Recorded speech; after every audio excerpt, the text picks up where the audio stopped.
This is John Cola with okraw.com. Today we have another exciting episode for you. I'm back sitting here in my garden in Las Vegas.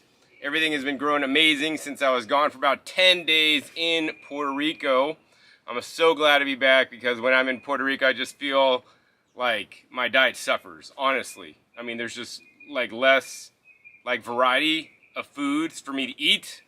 And so it's interesting to kind of go there and see when I eat actually a lot more fruit and maybe a little less heat processed vegetables and other foods, how I'm feeling.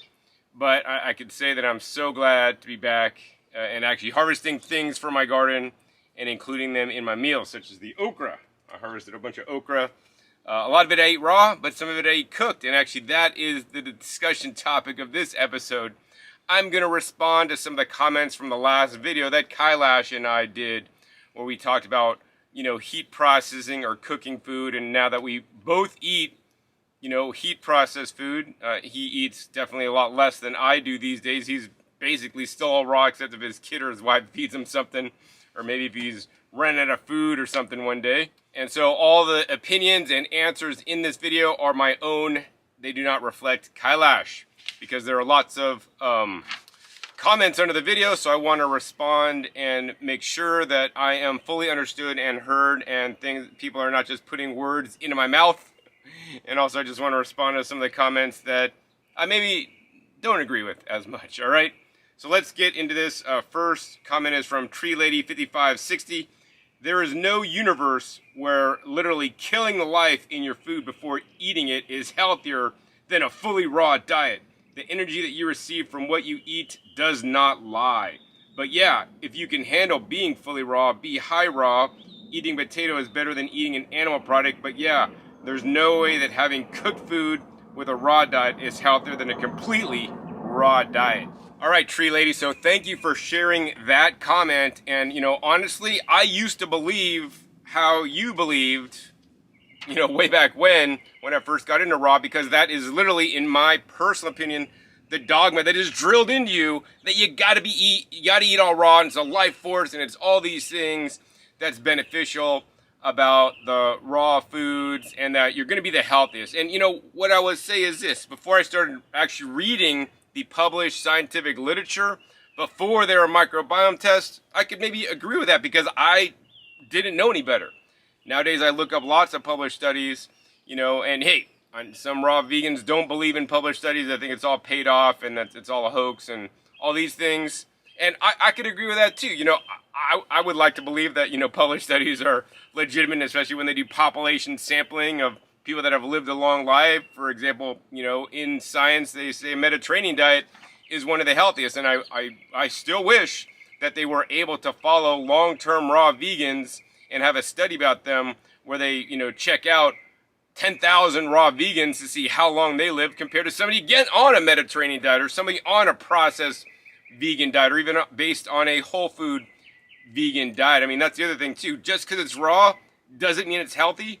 That's a talk I came up with many years ago. Links down below to that video. And in addition, I have a video that I made recently. I'll put a link down below to that on why I personally believe the raw vegan diet works. And yes, absolutely, one of them is the life force, the frequency, the energy of the food, but that is one of many components. So it seems to me that you're maybe putting a lot of weight on that one component of it being alive and having frequency, which I also believe is quite important, but not important enough to exclude all other heat processed foods that, yes, will diminish some of the life force in the food for sure. So yeah, link down below to that video so you could better understand my personal opinion. And of course, if you want to have your own opinion on that it's all raw, continue your lifestyle how you see fit. I'm never going to tell you to change. I'm just sharing with you guys what I'm doing because my health is the most important to me. I almost lost my life when I was younger, and I didn't get onto this diet to be a raw food dogmatist. I got into this diet for my health. So I'm just sharing with you guys what I've learned and how I'm modifying and adjusting. And yes, even to this day, I eat 80 to 90%. It's usually more around 90%, but some days I eat a little bit more heat processed food. And generally the heat processed foods I eat are vegetables, very low in calories, especially a lot of the greens and the mushrooms. I mean, artichokes, they're very few calories as compared to fruit, actually. And I'm so glad to be back here in Vegas because today I went to the local orchard, harvested like fresh apriums right off the tree. Like they're just kind of ripe and sun-dried and came off the tree and just, oh my gosh, they're so good, man. I mean, the quality of the fruit I was getting in Puerto Rico, I mean, it just was not as good as here. And of course now organic cherries. I got regular cherries yesterday, organic Rainier cherries. Yeah, I got lychees yesterday, got my mesa pote yesterday. There's so many cool things I was missing being in Puerto Rico. You know, that's why it's so important that Kailash and I, we start growing all our own, or most of all our own food, and are getting our fruit trees up. All right, next question is from user YI5BR1JI7P. I also think that this video should include more explanation on how cooked foods are addicting for nearly everyone. And all it does take is one time for someone to eat cooked to often go right back on cooked foods and a very unhealthy diet. I feel a disclaimer would be very good to say in this video or type like in the future, and clearly it should have been stated if you both feel one can get optimal health while eating fully raw. It seems you are both wishy-washy and sharing your experiences while not giving much insight on a true basis. All right, user, so here's the thing, like the topic of that cooked foods are addicting was beyond the scope of the video that I made with Kailash, okay? That being said, I have made videos discussing my personal opinions on cooked foods being addicting. Link down below to that. Unfortunately, that video did not get a lot of views. I'm not exactly sure why. It's just not a really popular subject that people really seem to care about. My personal views on if cooked foods are addicting, you know, I will say this. Not all cooked foods can be lumped together in terms of nutrition, in terms of health, or in terms of addiction, right? That's what I discussed in the video link down below. You know, I would say that easily ultra processed and highly processed cooked foods, and actually using certain heating methods of heating your food or cooking your food, such as frying, could make foods very addictive, in my personal opinion. Also, this is based on the science that has been done. It really sets off triggers in our brains, especially when things have extra added salt, sugar, oil, or fat added to it, or when you get the combination of all three together, makes it quite addicting. You know, so I would agree that some cooked foods are addicting. Meanwhile, here's what I'm gonna say. You know, pick some dandelions out of my garden, steam those in a steamer, in an Instant Pot, or just steam them on your stove. Eat those. You eat straight steamed dandelions.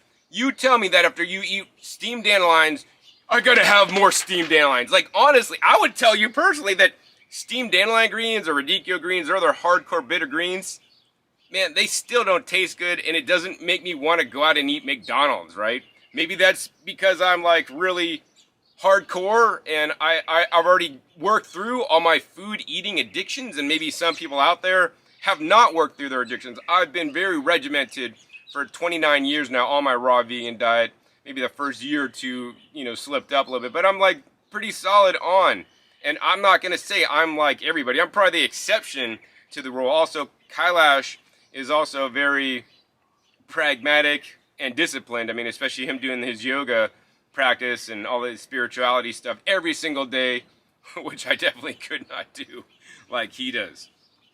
So yeah, that's my opinion on heat processed foods. I believe they're all different, and while some can be very addictive, you know, there are other things that are not. So I mean, here's another thing I'd say baked russet potatoes are a lot more addictive than, say, some, you know, pressure cooked steamed purple potatoes. Purple potatoes generally tend to be lower in sugar. Russet potatoes are very high in sugar. Russet potatoes, you know, baked will actually, or even just anyway in russet potatoes, will negatively impact your blood sugar, give you really a good hit of sugar, which, you know, I guess, you know, if you want to carb the F up, it could be good for you. But to me, I see that as a negative thing, not a good thing to do. I want the phytonutrients because I'm all about eating for nutrition, not necessarily for calories or for any kind of eating addiction myself. Now, the other thing you say that we're very wishy-washy, and we should have clearly said if we both feel we can get an optimal health by eating fully raw. So, I mean, I'm not answering for Kailash. I'm answering only solely for myself. And here's the thing. For many years, maybe I did think that you could be optimally healthy by only eating raw. now that I've experienced the dark side and started eating some heat processed foods and seeing, more importantly, my microbiome testing, how I feel, my blood testing, you know, I'm going to say that for me personally, I do not feel that I could have been optimally healthy eating all raw. Now, I'm not going to say that's not true for other people. I know people that eat all raw and have good blood tests and better microbiome testing than me. Now, those are only two measures of health, and there are so many other measures of health. And the other thing I will say is that I honestly believe that an entirely raw vegan diet can be quite restrictive, especially depending on where you live in the world, right? Luckily, I mean, I live in Las Vegas, Nevada. We have all kinds of ethnic markets, Asian markets, Hispanic, Latin markets, you know, health food markets, and we could get foods from all over the world, you know. And so it also depends. I mean, if you just eat bananas, dates, and romaine every day, day in, day out, you're all raw. But I think you're not going to achieve ideal health or optimal health eating a very restrictive raw vegan diet. I mean, in my opinion, even if you eat all fruit or very high fruit, you're not eating vegetables, I don't believe that's going to lead to optimal health either. If you have a properly planned raw vegan diet, you know, which may be even hard to do. I mean, I also grow a good percentage of my own food. I visit local farms where I get food that they freshly harvested. Actually, my big pick today was the white Arctic nectarines. I actually just got picked right as I was leaving. So yes, so that's my personal opinion. I will say, for me personally, I don't believe that I could have achieved ideal health on all raw vegan diet, because I would still be doing it. Okay. Next question is from Marcy1744. You both mentioned a microbiome course or book by Jason. What is his full name? Also, where is information on resistant starch? Lovely chat, lovely souls. All right, so Jason's name is Dr. Jason Hallreck. He's from the land down under in Australia, and he also has a course that Kailash went through. I have not, and he's at probioticadvisor.com. He basically did his PhD dissertation or whatever on the microbiome over 20 years ago now, and he's been coaching people with microbiome issues for 20 years, and he's seen the gamut on how just, you know, changing up the food people are eating. I don't even think he recommends raw vegan, but I'm hopefully going to get to Australia later this year, and my goal is to interview him live in person, where we're going to discuss this stuff in detail, if you even believe in the microbiome. But, you know, he's seen some amazing benefits from, you know, just getting people to rebuild their microbiome, right? Of course, he also advocates a very high, if not exclusively all, plant-based diet, okay? All right, next comment is from The Raw Advantage. Hey, Chris, love you. A great video. I love the message of coming together, creating nutritional clarity, and not demonizing simple cooked whole plant foods. I also agree in the 75% plus raw foods definition rather than the black and white view. As an aside, I love something I hear Dr. Graham say. We are all raw foodists. It's just that some people choose to eat cooked foods. Much love to you both. All right, so I love what you said, Chris, that we're all coming together. Very important, and especially not demonizing simple, whole cooked foods. You are very specific with your words, and I appreciate that a lot. And that's, you know, something I really want to advocate for. I cook very simple, whole, real foods, right? I'm not going out and buying packaged cooked foods. I process the whole foods in very specific methods. It's only in the Instant Pot using water cooking techniques. And that's very important. So I don't want people to, you know, miss that message that Chris, you know, reinvigorated or re-emphasized. And he also agrees with the 75% raw foods definition to be inclusive instead of exclusive. You know, there's plenty of raw vegans out there that if you have one morsel of cooked, you're no longer raw. Just call yourself vegan or whatever. And, you know, I can appreciate their, you know, point of view, but, you know, I would say I have to disagree with it. So I love you, Chris, for being inclusive. And then also, but the last thing you say about Dr. Graham says that we are all raw foodists. It's that some people choose to eat cooked foods. You know, I would say maybe originally on the earth, we all did eat raw foods, but then man found fire. And, you know, there's anthropology books that talked about how cooked food made us human, because now we could actually eat more foods and actually, and cause a survival of the human race. You know, so, I mean, that's an interesting point. And when I read that book originally, that cooked foods made us human, you know, it was really hard to wrap my mind around it as somebody who eats raw vegan. And I really didn't change my position at that point. But then learning more, looking up science, then slowly but surely I'm like, hey, you know what? Cooked foods made us human, which I do believe that part of the science. And while we are frugivorous and have a whole digestive tract designed to eat fruits, now just because we're designed to eat fruits, does that mean that we need to eat fruits or that's our optimal diet? Well, surely in the past, maybe you could do that and you could live a pretty healthy, long life until you reproduced, because we wouldn't be here if we didn't reproduce.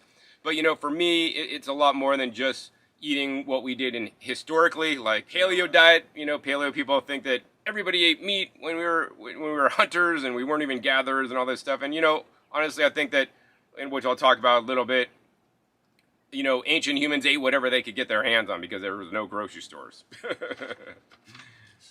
And it depends on also where they lived. So, all right. So next comment I want to respond to is from 1966, Mr. Alex. In a few years, you will eat meat. Yeah, so I made a video actually 3 years ago now where I discussed meat coming out of the closet and started to include more heat processed or cooked foods in my diet for better health. So this is not a new discussion topic on my personal raw food journey or raw food channel. Link down below to that video. People said that I'm going to eat meat then. And just, here's the thing. A lot of raw vegans, actually, and there's a few lately that have done this, are very restrictive raw vegan, especially higher fruit diets. Maybe not a well-balanced raw vegan diet. And then they basically just start eating meat again, and then they feel better, right?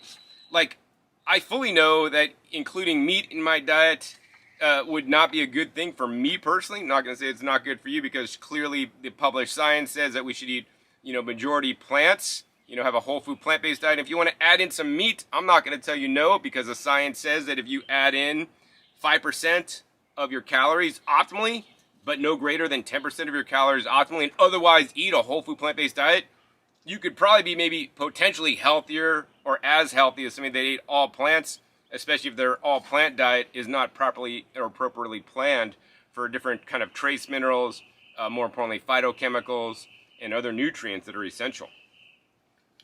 All right, next question is from Sigrid Dovsky G. All right, do you cook in a metal Instapot? Good, but stovetop glass is better. No lead, no nothing. Corning Vision Vintage is found at eBay or in the USA in second-hand stores, incredibly cheap. Yes, I do cook in a metal Instant Pot. I will say that, it's not optimal. I would like to have a ceramic Instant Pot. I do have a ceramic cooker, but it is not a pressure cooker. It's called the VitaClay. You guys could look that up. I hope to have a video one of these days comparing the VitaClay to the Instant Pot. I do like the VitaClay is made out of actually real clay versus the stainless steel. That being said, in life, and something I teach on my channel is good, better, best, right?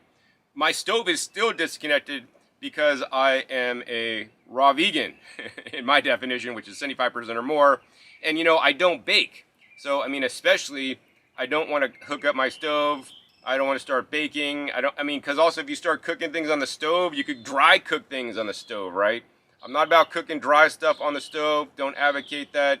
I advocate using the Instant Pot because everything can be cooked, wet with water to keep the temperature down, to preserve the most nutrients and create the least, if any, toxins in the food. And then, yes, I did have Corning Vision. I think I still have some in my old house, or unless I sold all that stuff and got rid of it when I went raw vegan. Those are amazing, that stuff. All right, another comment from Sigurdowski. It is nice to hear this subject from experience. Experience speaks. I too will never go only raw. I hope you listen to Medical Medium and get rid of viruses and heavy metals. I did health foods and microbiotic quality foods for 42 years, and I know is truth, unadulterated and pure. Everything is true. All right, so what I will say, I will comment on Medical Medium. I personally do not follow Medical Medium. I am thankful for Medical Medium because he really promoted celery juice and he helped me sell through my business many more juicers than I would have otherwise because he was getting people on the celery juice. That being said, I also have heard experiences. I think there's a write-up in some, newspaper or something about somebody that I knew specifically, personally, Stephanie Tassone, that had an experience with the Medical Medium. All I will say is this. I will say about the Medical Medium is that I want you guys not to have any one guru. Whether he has spirits speaking in his ear or not, I'll never know. But what I'll say is I want you guys to have more than one guru, because one person does not know it all. And that's what I'm going to say. So at least I'm glad you're watching my channel to hear my thoughts, and maybe you'll incorporate some of my teachings into your program as well. All right, next question is from Kevin the Vegan. Raw food was a horrible diet for veganism. And you know what, Kevin? I would actually agree with you. I mean, I'm sure more raw vegans give a bad name to vegan than vegans, because number one, I think the big thing with raw vegans is that raw vegans, if you look up the definition of vegan, which we'll throw up right there on the screen, it's not about just eating vegan. It's a whole ethos about doing less harm as much as practicable and possible to animals, which, it's not just eating dietary plant foods. It's much more than that. And so a lot of raw vegans get this mixed up, because when they say raw vegan, in my personal opinion, they mean I'm eating a diet that is raw and exclusively of plants. It doesn't mean that I'm necessarily doing it for the animals. And that's why many raw vegans actually, when they do the raw vegan diet incorrectly and get very imbalanced, then they need to basically get some concentrated nutrition into them, because they're doing it imbalanced. And guess what? Animal products have concentrated nutrition in there, so then they feel better. But I mean, they could get nutrients from whole plant foods, cooked whole plant foods, right? And not have to go back to animal foods if they weren't as restrictive, in my personal opinion. And that's why I do my channel, so that hopefully people that follow me, will unrestrict their raw vegan diet, so they won't go back to eating animal products when they run into some kind of deficiency state. All right, next question is from Real Johnzik. You should look into fusobacterium, do a video on it maybe. I think you're really on point with what's important for health. All right, Real Johnzik, I'm going to say that I don't need to make a video on fusobacterium, because there's already amazing videos on it, especially the one that actually Mike the Vegan, shout out to Mike the Vegan, he puts out some incredible content out there. He made a video on fusobacterium. I'll pop him up right there so you guys could check that video out. But here's the thing. Fusobacterium is one of many different bacteria that live in our mouths, in our digestive system, that can be influenced badly by your diet, for example, right? And there are bacteria that you may have that could be good or that are bad. And guess what? If you have more good bacteria, and some good bacteria can protect you from things like colon cancer that fusobacterium can potentially cause, which they found in studying that stuff. And so the microbiome is a very complex topic.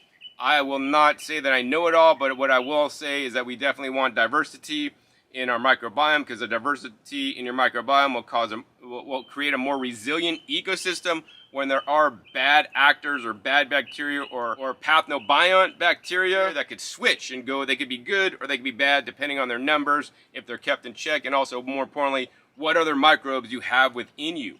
So yes, very important topic to discuss.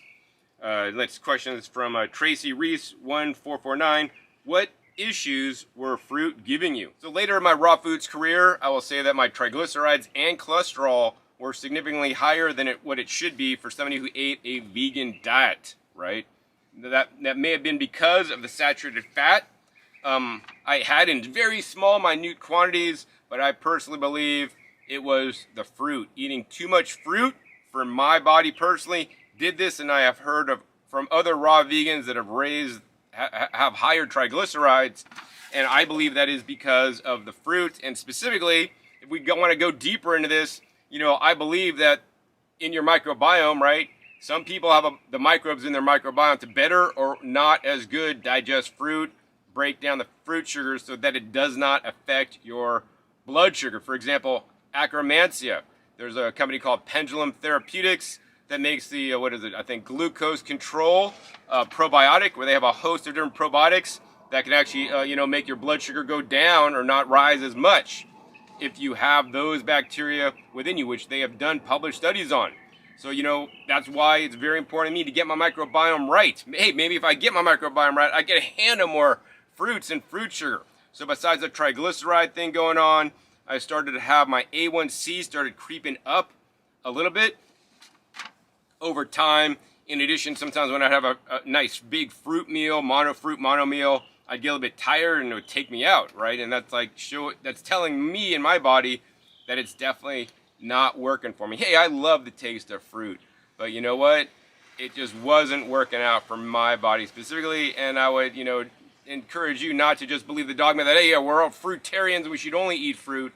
Each person needs to adjust and tailor their fruit intake for themselves, and this may change over time. I know it did for me.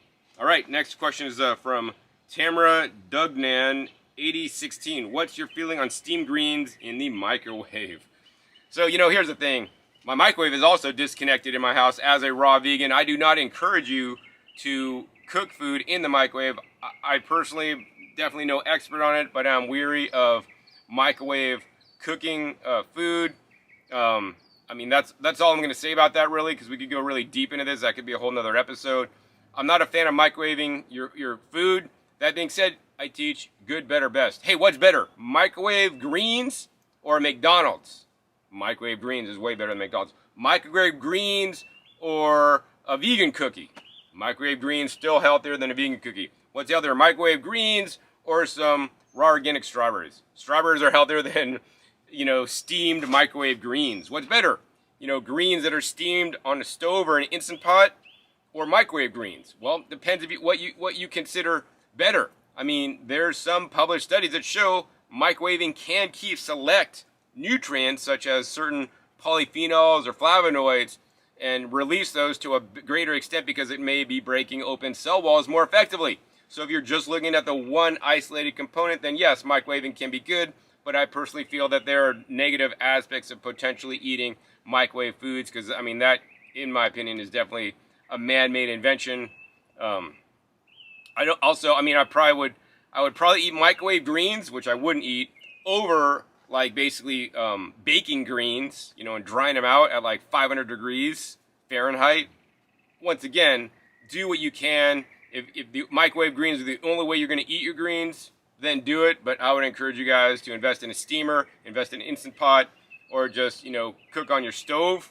That being said, I just really love the Instant Pot because you can just set it for 0 minutes with your greens in there and they pressure steam. No problem. I think the other thing I wanted to mention about the Instant Pot is that I do only use the pressure function. I never leave it to vent, and I generally will set it for the number of minutes I need, or 0 minutes.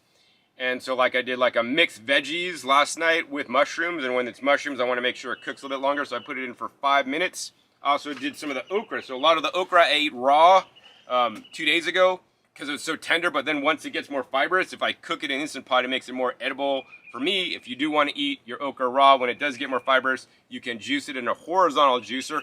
Link down below that video if I remember. But yeah, so then I just cook it for 5 minutes and leave it just totally pressurized. And then sometimes I'll let it natural release over time. Sometimes I'm impatient and I'll just release it myself and have it blast up at me. Most times I just set it to go and I come back, and by the time I come back, it's naturally released. But I don't always do that. What's better? I found that actually if you manually release it, I think it cooks a little bit less because if it's on the low heat, keep warm mode, I think that can degrade nutrients further. But I'm lazy and I got so many things to do in my life. All right, so let's see here. Next question is from Hoot Couture. You can go back to the skinny raw vegan guy you interviewed who had a stroke. Yeah, David Norman. He's no longer with us, unfortunately. His cardiologist, I think Esselstyn, said he had to eat several large servings of cooked arugula for the omega-3 since it's virtually impossible otherwise. So, I don't think that was right that he needed it for the omega-3s. I think he needed it for the nitric oxide. Personally, because eating greens for omega-3s, while greens have omega-3s in there, it's much more easy to get omega-3s from eating some ground up flax than eating lots of greens. That being said, there is nitric oxide in things like arugula, in things like beetroots, depending on how it was grown, in things like, beet greens, even chard, other things. And I think this is really a key. I'll put a link down below to where I interviewed Dr. Nathan Bryan about nitric oxide and how this declines with age. and how it's very important for our circulatory system, actually. So I do take a supplement called Neo 40 to boost my nitric oxide, as well as eat copious amounts of greens through juices, through raw salads, as well as steaming my greens personally. All right, next question is from Bruno Bizangija, 1823. Thank you for all the info. You both are great role models and teachers, but you are talking about cooked foods from a specific angle after being cleansed by raw and clean for 30 years. But what about the majority of people who come into this lifestyle to heal? Will they benefit from a little bit of cooked? I'm still a noob experimenting with raw for a few years, but my experience based on my body's reaction is that fruit is the highest, followed by the leafy greens. Anything else, I'm still talking about raw foods, just heavier, slows me more, creates mucus, digestion slows down, poo starts to smell, armpits start to smell, etc. However, I noticed that as my body gets cleaner with time, it handles short escapades into heavier foods better, even cooked stuff with less notable side effects mentioned above. So my question is, do you think expanding and enriching microbiome with some cooked stuff is favorable for unclean noobs like most of us? Thank you. So that is a very good discussion topic. And, here's the thing. What I will say is that my personal opinion, is that if you're going down the whole rabbit hole of being clean or unclean, that's a rabbit hole you should not go down, because that gets you in a lot of trouble. That's my personal opinion. Foods can be, I guess, cleansing or toxifying for you. And, in my definition, even heat processed foods can be cleansing as compared to, say, an In-N-Out burger, for example. That being said, I like to teach you guys not, clean or wrong or toxic and bad, but I like to teach you guys good, better, best, so you guys could find the most appropriate food for you.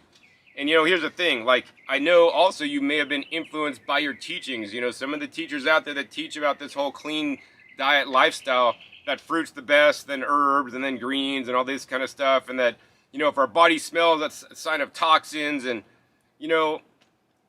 what I'll say is that if you got a microbiome test and it tested like kicking ass, I'd say keep up doing what you're doing.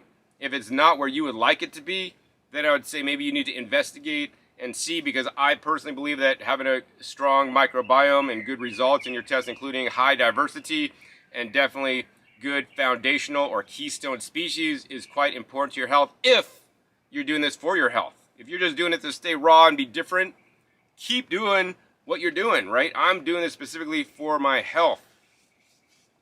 The other thing is, in my personal teachings, I don't necessarily recommend going all raw overnight, right?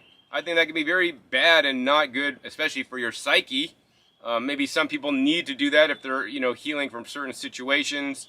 Maybe some heat processed foods, because they're going to start eating junk heat processed foods, not simple, whole heat processed foods, as Chris from Raw Advantage mentioned. And what I recommend is actually people just start including more raw foods and not just completely cut out everything, but just take transition steps to include more fresh juices, include more fresh vacuum blended smoothies, include more salads, include more, fruit meals along with vegetables, vegetable meals, right?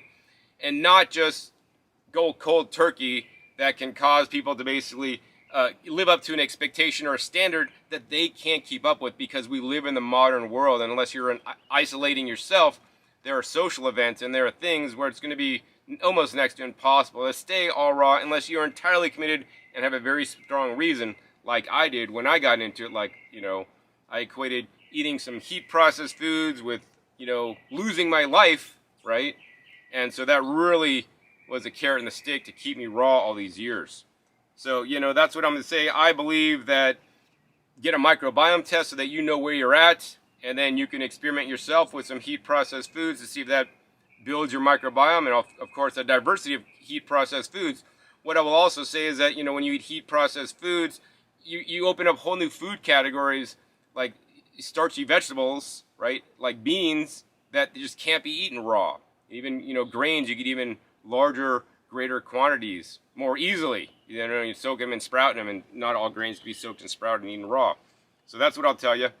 Next question is from Good Vibes XOX. Is it true our optimal diet is raw vegan, and that our problem came from moving to cooked and dead foods? All right.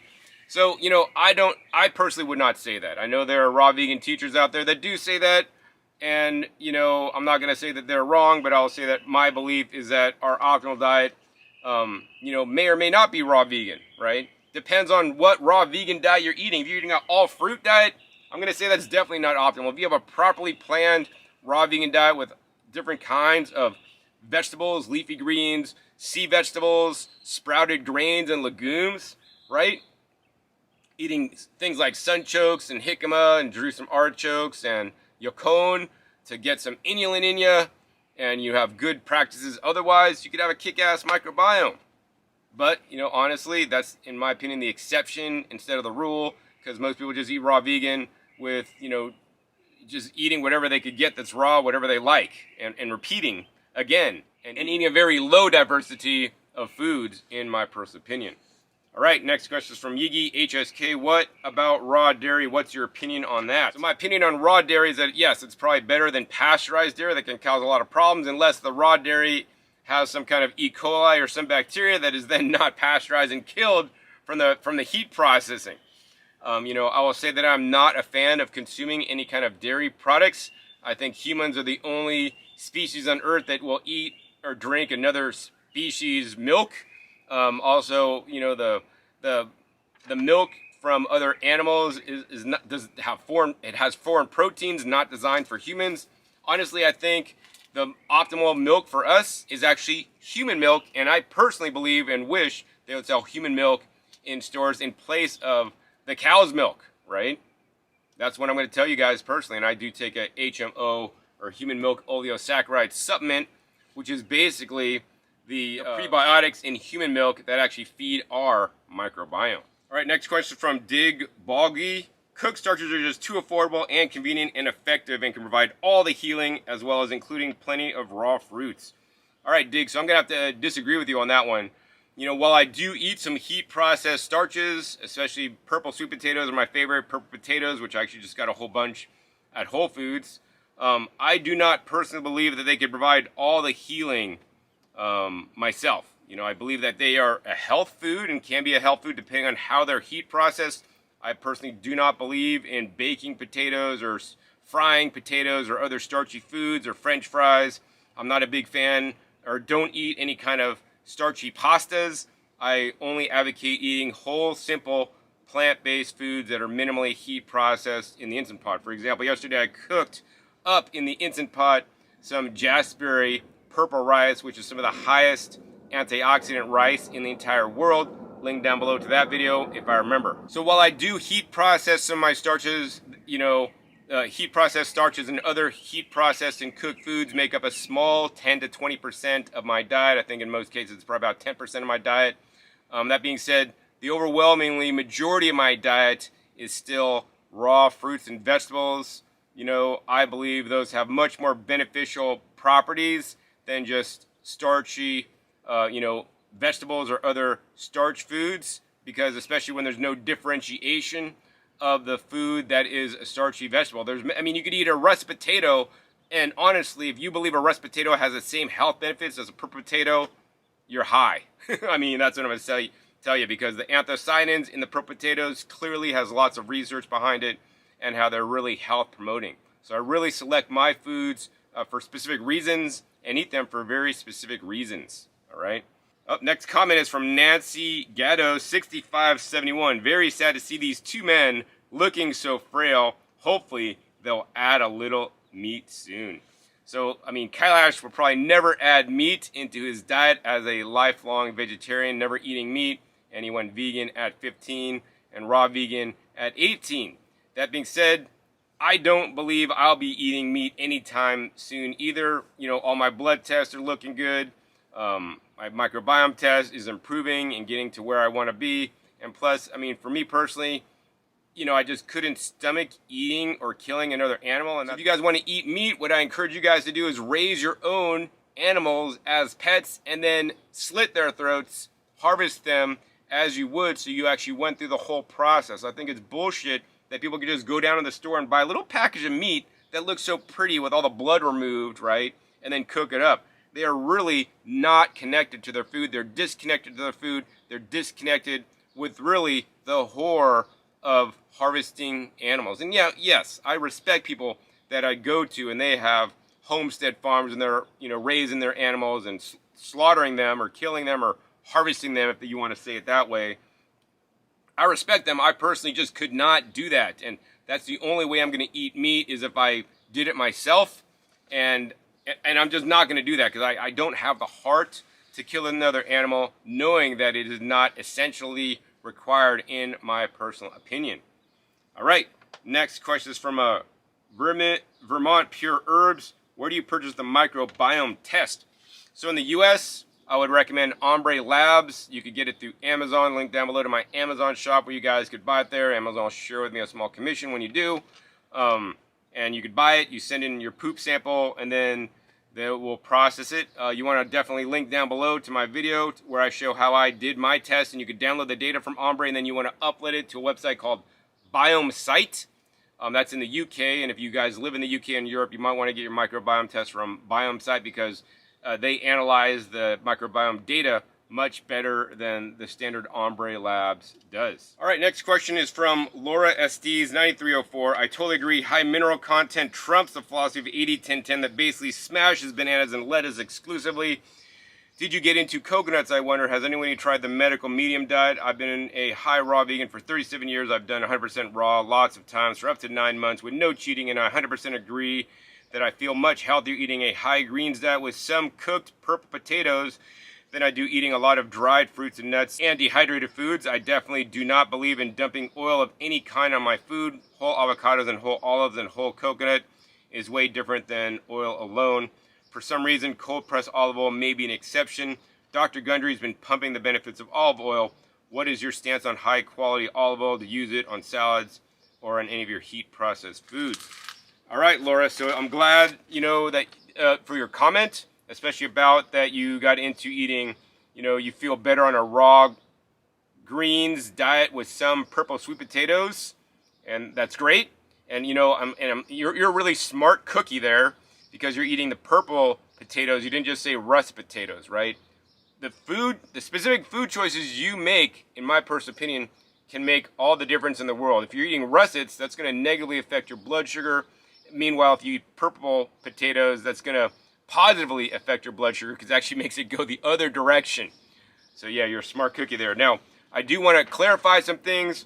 If you ever read the 80-10-10 book by Dr. Douglas Graham, his diet is not bananas and lettuce exclusively. Dr. Doug, who of course I know personally, recommends a very varied diet. And actually, a matter of fact, he'd get up on stage, many talks over the many years I've heard him, and he'll say, I challenge you. I probably eat one of the most diverse diets of anybody that I know. So he does not teach this very restrictive, raw vegan diet. And a matter of fact, an 80-10-10 diet, because that's just talking about your macronutrients specifically. He doesn't talk about micronutrients as much as I would like him to. I believe are actually in some levels even more important than your macronutrients, which of course on some levels are quite important. There have been some people online that were really popular, maybe, 15 years ago, but now they're really not that popular, that really kind of took what Doug said and then turned it into their own kind of thing, which then basically made it all about smashing 30 bananas a day and eating lettuce and just simplifying it, which to the point I think caused a lot of problems, because when you simplify somebody's literally life's work, such as Dr. Doug's work, and just turning it into bananas and lettuce, maybe some dates to get some extra carbs in there, that's you're simplifying things. And while everybody likes to hear that life is simple, life is a lot more complex. So that really did a lot of injustice, in my opinion, to the 811 or 80-10-10 community by some influencers that promoted a diet that was technically 80-10-10, but not of Doug's original teaching. I encourage you guys to read the book, The 80-10-10 Diet, if you guys want to know about Dr. Doug's teaching. I guess the questions you had specifically was about olive oil. What are my thoughts on olive oil and my personal stance? So yes, I will say that I eat some whole olives of the highest quality. I get fermented olives that are raw, unpasteurized from Greece.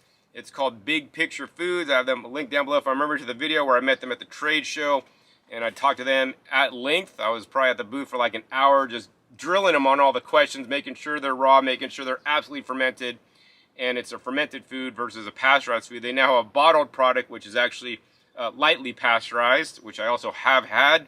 That being said, I prefer their raw product. Oh, I guess you also asked about if I ever got into coconuts. So coconuts was my one of my favorite foods for the longest time. In my early career, I would do young coconut smoothies where I do young coconut water meat with bananas and green powders and other things.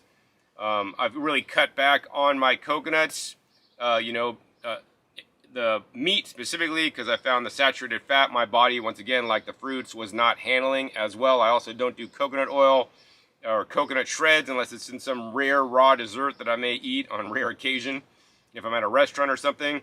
But I generally don't use coconut in my everyday food preparation. Of course, I have heard of Medical Medium, and I did try to do his celery juicing, which is one component of his program. I didn't really feel a difference. I'm going to say that everybody needs to kind of find what works for them. And I encourage you guys to have a diverse diet and less restrictive. I know Medical Medium, he has his thoughts on many things, and he'll say avoid some things straight out. And I believe, depending on the food, depending on the person, it could have good benefits or bad benefits, and that there shouldn't be these just blanket statements that like all vinegar is bad, for example, for everybody. There's plenty of studies that show the benefits of eating vinegar, which I do eat. I eat a very high quality 12 years organic aged balsamic vinegar from Modena, Italy. It's called the Giuseppe Giusti. Once again, that's in my Amazon shop. So next I want to answer the question about olive oil. That's where it gets a little more interesting. So when I first got into raw vegan, I learned about olive oil, heard a talk by a guy many years ago how like all olive oil is a scam because it's like they doctor it and they add other oils and there's no like official like labeling laws, and a lot of olive oils you buy in the store could be added with canola oil and you'll never know it, or other kind of oils. And so but then he talked about this biryani olive oil, which is cold pressed, unfiltered, really nutritious. So then back in the day I did eat some olive oil. Then later I learned more about the natural hygiene approach and other plant-based vegan doctors that talk against oil, and so I excluded it for many years. And then recently I came back to olive oil because I personally did look up the published scientific studies on it. And you cannot debate that a Mediterranean diet is one of the healthiest diets as proven by science. And of course, a part of the Mediterranean diet, not the whole diet of course, is olive oil. And some of the studies that I looked into, the benefits of the olive oil is potentially because of the ratio of different kinds of fats. But in my opinion, another big benefit of the olive oil are the polyphenols. So people like Dr. Gundry have gone off and said, oh yeah, olive oil is good because it's a high polyphenol olive oil, the olive oil I sell. Also people like Brian Johnson, who's on a very interesting program, also sells his own branded olive oil that is also claimed as high polyphenol olive oil as well. And I would agree with these gentlemen that the high polyphenols is probably one of the main benefits of the olive oil. That's not 100% scientifically proven, but I have seen plenty of studies where you increase polyphenol content, which can feed our microbiome, have so many other health benefits in our bodies according to the published science. That's where I believe the majority of the benefits lie.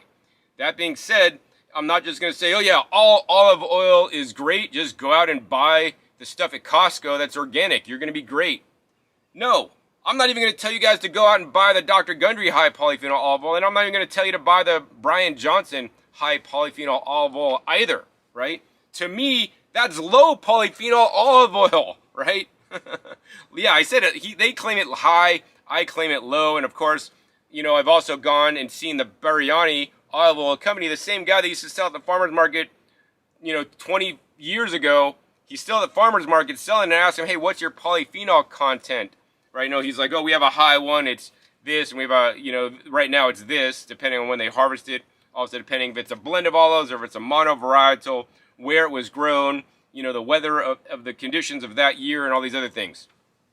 So what I'm going to tell you guys is this. I've looked up Dr. Gundry's olive oil and, Brian Johnson's olive oil. And basically the olive oil I would recommend to you has like 3 times or maybe more polyphenols of those high polyphenol olive oils. The olive oil I recommend has like 2,000 milligrams per liter, I believe, whereas theirs maybe like 600 or maybe 800 or something like that, or 500. It's something really lame. So, that's what I'm gonna tell you guys. Like, and I researched where to buy this olive oil the cheapest, and you know, the olive oil I recommend, you can't buy it at Costco for 20 bucks. And you're definitely not gonna find it in any grocery store, and it ain't gonna be $3 either. The olive oil I recommend to you, if you guys want to eat olive oil, I don't recommend any other olive oil personally, because, you know, olive oil, once again, it is an oil, it's a high fat, it's very high in calories. And, you know, when you guys are spending $90 a bottle on this olive oil, yes, the olive oil I buy, I will say it's $90 a bottle. When you guys buy a $90 bottle of olive oil, right, you're not dumping it on everything because it's 90 bucks, guys. Also, it's some of the highest polyphenol olive oil money can buy.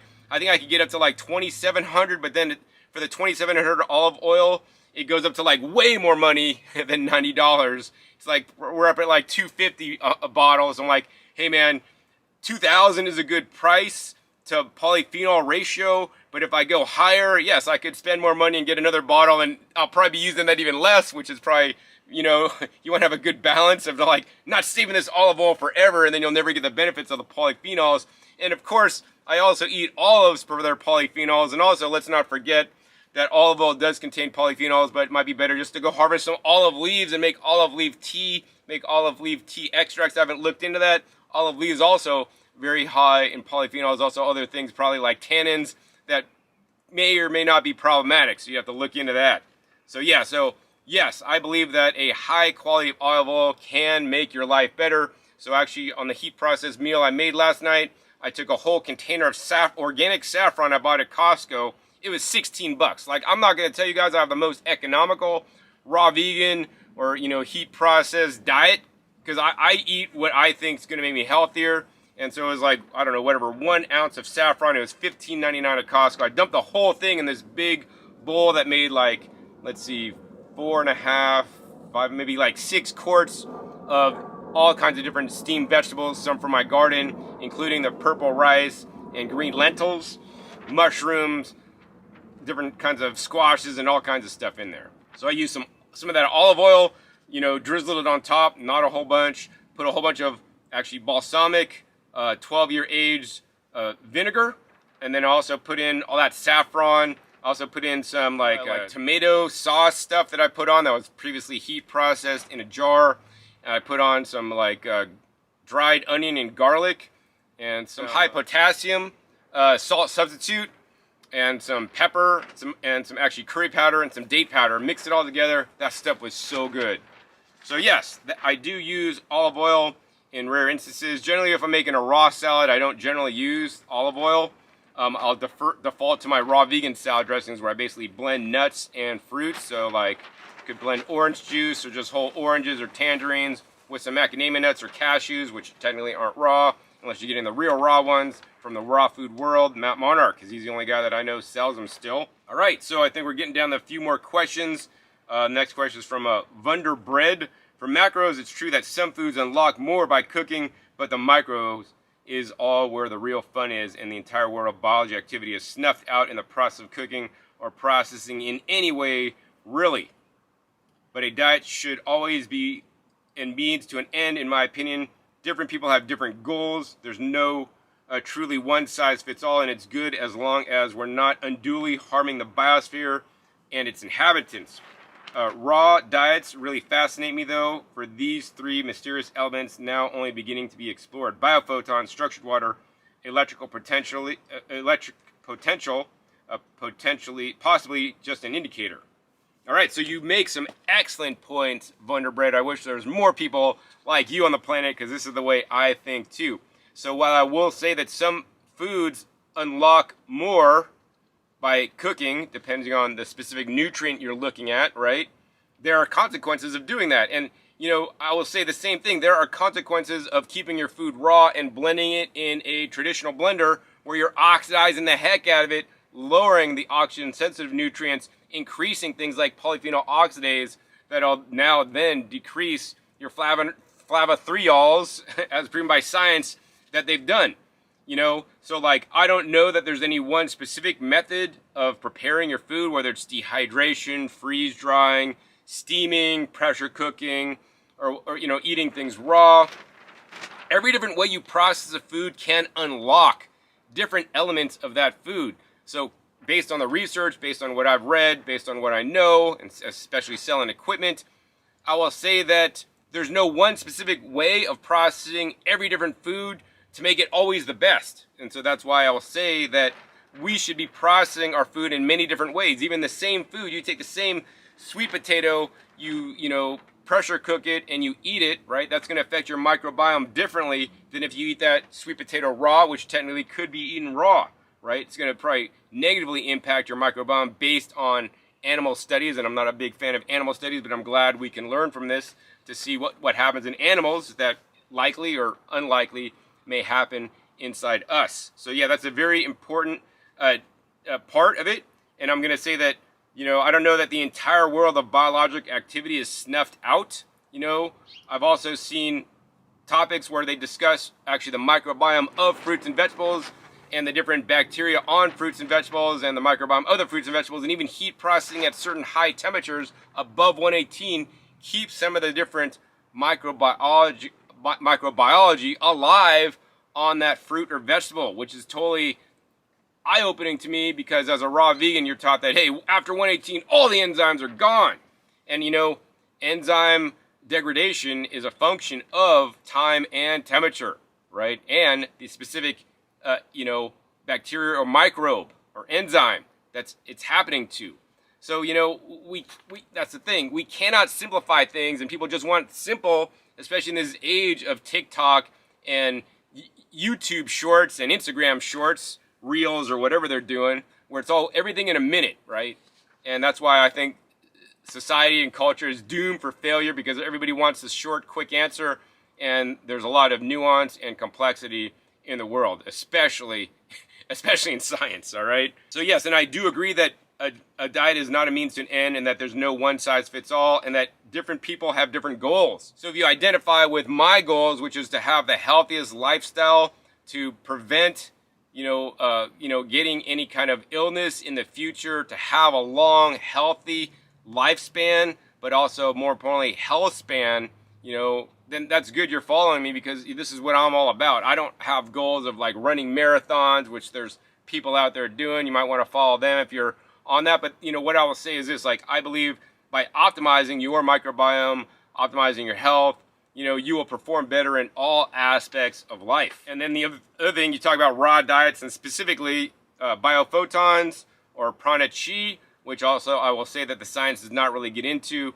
I do strongly believe in the biophotons, or the energy properties or energetics of the food. I mean, obviously, I grow my own garden, and that's why gardening is like literally a missing element for so many people on a plant-based or even raw vegan diet, that they're just missing out on, because they're not getting the full biophotons when they eat their food that has been picked, shipped, put in refrigeration trucks, right? And it's just not as vibrant as it once was. So I would say, if you guys can't have an outdoor garden like I do, where you could actually pick things and eat it fresh to get the most amount of biophotons or life force energy, go out and wild harvest foods in your local area if it is safe to do so. If you can't do that, then I would say grow your own sprouts and microgreens, so at least you could harvest those, and those are vibing with the biophotons and the energy as well. Of course, the structured water is critical. Dr. Jerry Polek, you know, I think he's up there in the like Oregon or Washington. He's done lots of work on structured water or easy water that is more hydrating. And he always says all the fruit and vegetable juices you make are structured water.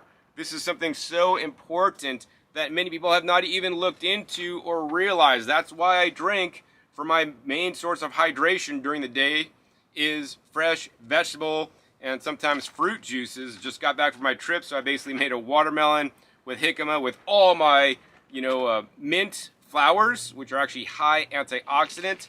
So I definitely a little bit more fruit than I would normally like, but I did add the jicama, the vegetable. Today I was supposed to make my green juice, but then my dog Oakley had some kind of medical emergency. I had to go to the vet and deal with that and stuff. So I didn't get to make my green juice, and then I'm filming this video instead of making my green juice. And then by the time this video is done, I gotta eat dinner. Maybe I'll make my green juice at night, or maybe I just do it tomorrow. But yeah, that's so important. Also not often talked about. Yeah, so thank you for bringing the structured water thing up. That's so important. That's why I still recommend people eat a high percentage of raw fruits and vegetables, and especially, even more so than just raw fruits and vegetables, fresh picked fruits and vegetables. Hopefully you grow them yourself using the best soil microbes and also trace minerals in your soil so that your plant could be fully expressed. For example, I got tomatoes right here, and in a tomato there are over 200 different plant metabolites in a tomato if it is being fully expressed, right? If it has all the nutrients and all the microbes that it needs in the soil, right? This is what I've learned through my gardening and my gardening channel. This is what I teach you guys so that you could grow the most nutritious food, because surely the industry, when they're just dumping NPK fertilizer, whether it's synthetic or made in a factory or even just NPK manure-based fertilizer, you know, that's not the way to have high quality food or high quality humans, in my personal opinion. And of course, the electrical potential, or ORP, something I haven't looked a lot into, but definitely I agree with that. And we want to definitely eat as much raw foods as we can to have as much electrical potential. I of course do sleep with the grounding sheets every single night, and of course when I'm in my garden I ground as much as possible. So thank you, Wunderbread, and I wish there's more people out there like you. You're amazing. So the next question is from Michelle Lindenholm 2100. Why heat process your oats? Can't they just be eaten soaked / sprouted?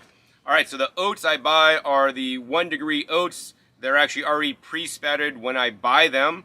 That being said, I do have a video where I show how I make them raw. If you guys want to not cook them once you buy them, right, you can do that. Many times I don't like that texture because it makes it a little more firm, not as soft. In addition, when I cook them or steam them in the Instant Pot and then I eat them, I eat some of them warm, and then I usually divide the batch up into three. I store them in my fridge, and then basically it makes the starch more resistant, right, to degradation by us, and feeds my microbiome more effectively. You know, so yes, I should be probably soaking them, but sometimes honestly I get lazy, right? If I don't soak them in advance, right, they're still too hard to eat, and then I'm not enjoying eating them. Actually, on my trip to Puerto Rico, I was actually just cooking the oats and actually cutting out a papaya, and then just I put some oats in the middle of papaya and eat a bite of the heat processed oatmeal that, yes, was sprouted before I cooked it with the papaya. And actually that was a really nice meal. And so you guys got to find what works for you. And actually, honestly, like we discussed in the Wunderbread, it'd be best to do both. It'd be best to sometimes soak them and then eat them that way. Sometimes it'd be best to heat process them and cook them. Now, the other reason for heat processing them is because when I heat process them, I will obviously put in many cases, other different pseudo grains and grains into my recipe that may not easily soak or can be soaked and eaten. So I might put in things like millet, quinoa, also things like teff, sorghum, that has to cook a little bit longer, or even things like einkorn, which is an ancient grain. All right, next question is from T. Contoelli. Some foods are more nutritious when heating. Eat for nutrition, not dogma. So, here's the thing. Based on what I've seen in the science, you can't just say, oh, always cooking your tomatoes is always best. Yes, it is true that when you heat process tomatoes, you can release, you can convert the lycopene into different kinds of cis and trans lycopene, maybe get a greater uptake of them. Yes, I do use heat processed tomatoes to get higher amounts of lycopene in me. I believe that can be important. Of course, you need to find what works for you. That being said, they say, oh, carrots are better cooked than raw because you'll get greater beta carotene uptake based on blood testing studies. But also, of course, I've seen ways to do that raw. So if you juice carrots, you also break open cell walls.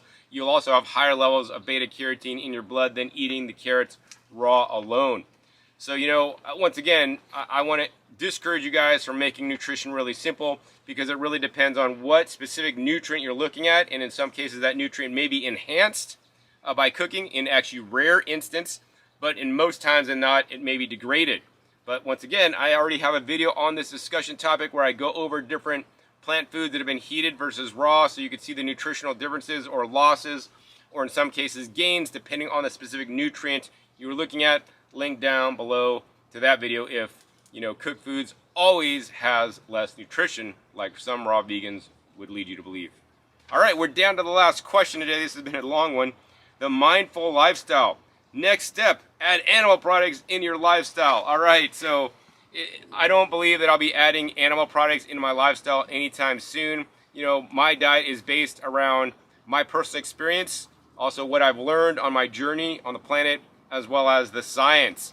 And the science is totally clear that if you guys want to be healthy and live a long life, right? Very important, a long, healthy life and have a long lifespan, you want to eat mostly plants and not eat that many animal products. By calories, you want to eat definitely 5% of calories would be best, although no more than 10% of calories should be from animal products. Well, I will agree that if you're on a deficient plant-based diet and not doing it good enough, right, you could maybe get healthier by actually adding in some animal products. That being said, if you have a appropriately planned plant-based diet, I think you can be as healthy or even healthier than including some animal products, right? And plus, we discussed earlier, you know, I feel that people need to be connected to their animal products, and I personally couldn't, harvest or kill one of my pets to eat them myself. So, you know, as much as I am changing and going from, raw vegan and heat processing food, at no point in the future do I foresee myself taking, the step to eat animal products, dairy, or any kind of meat. Personally, I don't believe that would be beneficial for me personally. So there you guys have it. I answered your questions and comments and responded to them so that my truth and my personal experience can be heard instead of people filling in the blanks with what they think I may be believing. I hope this was really valuable to you to hear my more in-depth thoughts on some of the comments that were left and some of my commentary.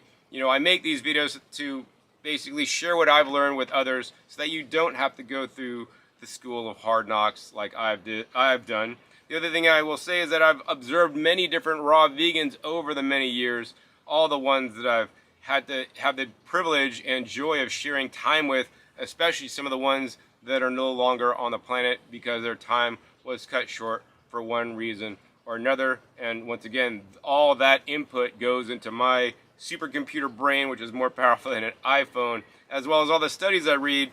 And then, I come up with what I want to do based on what's important to me and based on all the information that I've gathered. So if you guys want to value this and appreciate it, that is up to you, or even implement some of it, that's up to you. I also would encourage you guys to do your own research as well. And once again, not just have one guru you look up to, but have many people that you follow. And if, hey, a lot of people are saying the same thing, right? Like eat a diversity. Hey, maybe you might want to include that thing. Hey, if everybody's saying this one thing, but then this one person is saying something different, maybe that person saying that one thing different is not quite in line, and you might not want to follow that. But once again, I want to encourage you guys to think for yourselves and use your personal supercomputers in your brain.